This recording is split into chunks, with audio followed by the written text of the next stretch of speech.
November bersama rekan-rekan kelompok saya yang dari UPN. Dan ini rekan saya dari INSA. Ikuti keseruannya dengan menonton video selanjutnya. Pada lantai 1 terdapat zona Surabaya pada masa proklamasi dan pasca proklamasi. Di lantai 2 terdapat zona pertempuran 10 November. Nah, di sini kita akan melihat apa saja sih isi di lantai 1 Museum 10 November.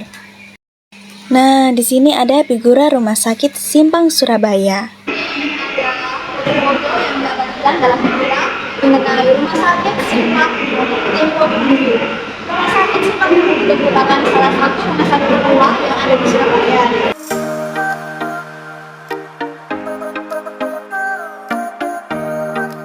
Nah, selanjutnya kita akan menuju Statu Pahlawan yang ada di Surabaya. Di sini di belakangnya ada tembok bertuliskan mengenai sejarah untuk merebut kemerdekaan. Bagaimana semangatnya para pejuang dulu dalam merebut kemerdekaan yang ada di Surabaya di tangan penjajah. Lanjut, di sini ada seragam berjuang kita disertai piagam dan tulisan sejarahnya. Tak hanya itu, dalam figura ini menceritakan kisah-kisah perjuangan rakyat Surabaya. Nah, di sini ada gambar.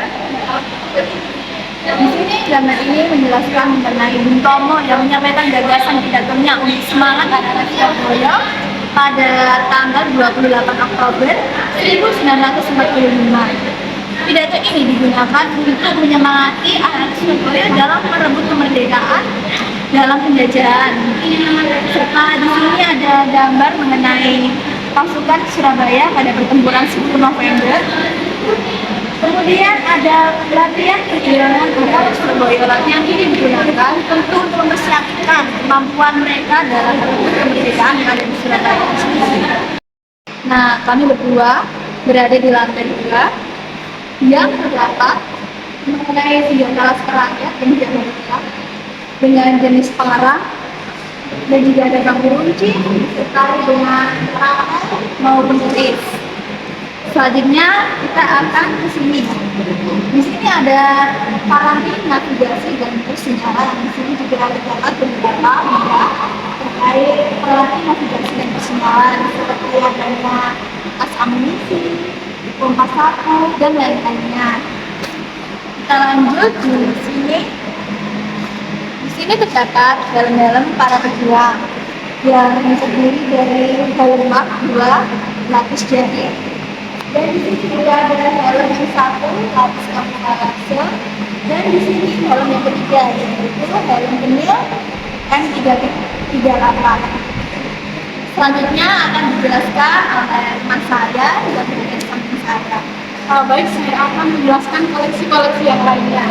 Jadi di sini ada koleksi topi kaki dari penil, di mana topi ini pertama kali dipopulerkan oleh tentara Prancis pada abad ke-19. Selanjutnya ada tas heliograf milik Navy dari Inggris. Kemudian ada pakaian atau baju dari Buddha, yang dimana baju ini digunakan dalam menyebarkan bantuan logistik dan makanan kepada para pejuang saat pertempuran. Nah, selanjutnya di sini ada perlengkapan pribadi dari prajurit Jepang dan sekutu. Saya akan menyebutkan beberapa di antaranya, yakni ada botol minum dari tentara Jepang, kemudian ada botol air Gillette dari tentara Inggris. Kemudian di sini juga ada sekop lipat dan tas sekop milik dari Amerika Serikat.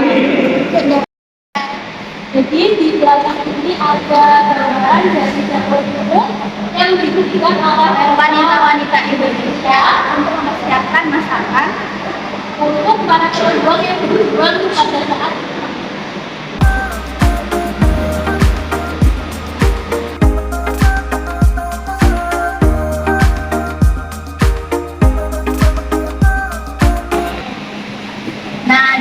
ada kisah yang menggambarkan peristiwa pertempuran Jembatan Merah pada tanggal 31 Oktober 1945.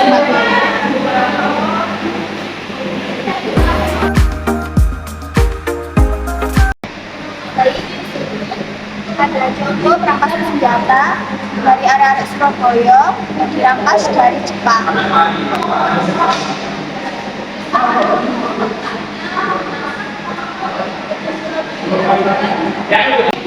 Nah, di sini ada papan yang menjelaskan mengenai kawasan jembatan Kera terkait jembatan Seruan itu juga terdapat di sini dan berbagai teks-teks mengenai sejarah perjuangan. Di sini juga dijelaskan mengenai Kampung dibentuk pada tanggal 28 September 1940.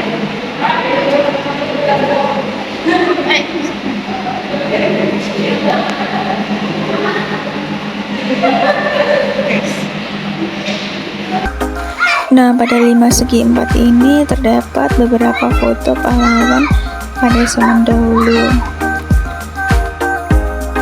Nah, selanjutnya kita akan memasuki ruangan diorama yang di dalamnya terdapat miniatur yang berisikan mengenai perjuangan maupun benda-benda atau ornamen perjuangan pada masa dahulu. Nah, di sini ada kapal yang menjaga laut yang merupakan bagian dari ekspedisi di Pulau Nyamukan.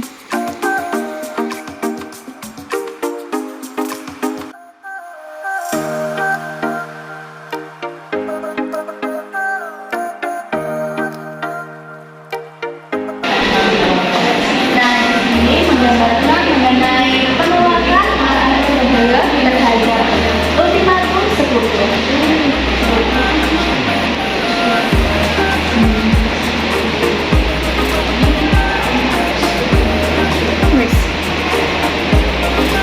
Nah, di sini ada monumen yang diabadikan mengenai pertempuran 3 hari yang akan dijelaskan oleh teman saya. Kemudian saya akan menambahkannya lagi. Oke, di sini saya akan menjelaskan pertempuran 3 hari di kantor pos Sudorejo yang terjadi mulai tanggal 27 hingga 29 Oktober 1945 bertujuan untuk kembali kontrol atas negeri tersebut dari tangan Jepang yang masih menguasai Indonesia pasca proklamasi kemerdekaan. Nah, pertempuran ini melibatkan pejuang-pejuang lokal yang berusaha untuk merebut kembali kemerdekaan dari Jepang. Yang diabadikan dalam museum 10 November ini bisa dilihatkan di jendela.